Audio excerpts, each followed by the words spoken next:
देशाची लोकशाही टिकवण्याच्यासाठी पहिले ते कष्ट करायला तयार असलेले तुम्ही बंधू भगिनी, आजचा हा मोर्चा मला काही जुन्या गोष्टी याचा आठवण करून देत.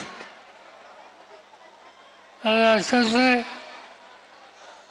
1978-19 या काळात महाविद्यालयामध्ये शिकत असताना संयुक्त महाराष्ट्रात असण्यासाठी असे मोर्चे निघाले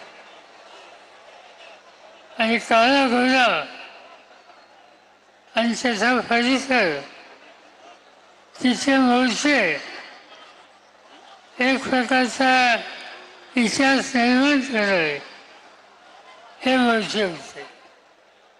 आणि त्यानंतर आज तुम्ही सगळ्यांनी जी जबरदस्त एकजूट दाखवली,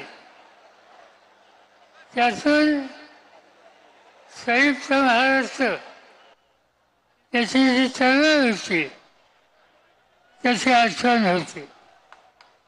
आज एक महत्त्वाचा विषय आपण हातात घेतो. आपण स्वतःसाठी काही मागत नाही. आपण एवढंच म्हणतो की लोकशाहीमध्ये संविधानानं जो अधिकार तुम्हा आम्हाला दिला त्याचं जतन करणं याची आज वेळ आली. आपण बघितलं निवडणुका झाल्या आणि त्या निवडणुकीमध्ये विशेषतः विधानसभेच्या निवडणूक जे काही प्रकार झाले त्यामुळं सामान्य माणसात संसदीय लोकशाही याचा विश्वास याला धक्का बसला. आज अनेक ठिकाणी लोक अस्वस्थ आहेत. आता या ठिकाणी उत्तमराव जानकर सोलापूर तिथल्या आमदारांनी त्यांचा अनुभव तुम्हाला सगळ्यांच्या समोर सांगितला.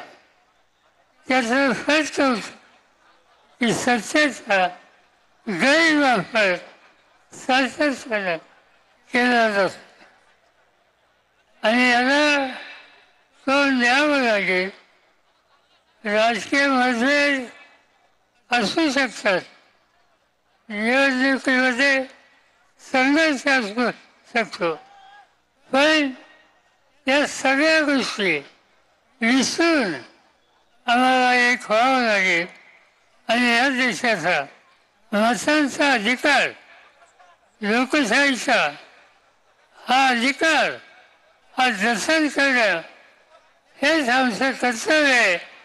हा दृष्टिकोन ठेवून आपण आज या ठिकाणी निर्धार केला पाहिजे. काही ठिकाणी काही लोकांनी तक्रारी केल्या, काही ठिकाणी सांगण्यात आलं की इथं बनावट आधार कार्ड हे मिळतात. माहिती दिली, कलेक्टरनं सांगितलं सिद्ध करून द्या, हे आव्हान आलं, डेमो दाखवला आणि हे दाखवून हा आरोप सिद्ध ज्यांनी केला त्याच्यावर गुन्हा दाखल केला. खोटं जे आहे ते सांगण्याचा, सिद्ध करण्याचा प्रयत्न कोणी केला तर त्याच्यावर गुन्हे दाखल होतात. याचा अर्थ हे शासन या सगळ्याला संरक्षण देतं, पाठपुरावा करतं. आणि त्यामुळं तुमची माझी ही जबाबदारी आहे.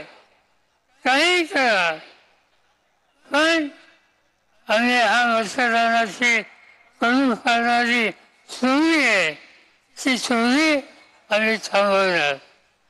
आज या ठिकाणी इथून जाताना आपल्याला आज निकाल घ्यायचा आहे. आम्ही अनेक पक्षात आहोत, विचारधारा वेगळी आहे, कधी मतभेदी असतात, पण आज देशाची संसदीय लोकशाही ही शिकवायची असते, मताचा अधिकार हा शिकवायचा असते, तर तुम्हाला मला एक व्हावं लागेल. मी तुम्हाला खात्री देतो, आज व्यासपीठावर असलेले सगळे नेते आणि सरकारी या सगळ्यांच्या वतीनं आम्ही असा निकाल घेतला.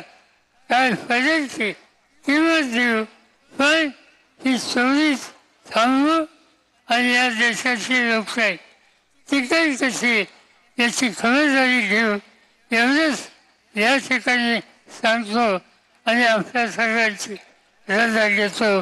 जय हिंद, जय महाराष्ट्र.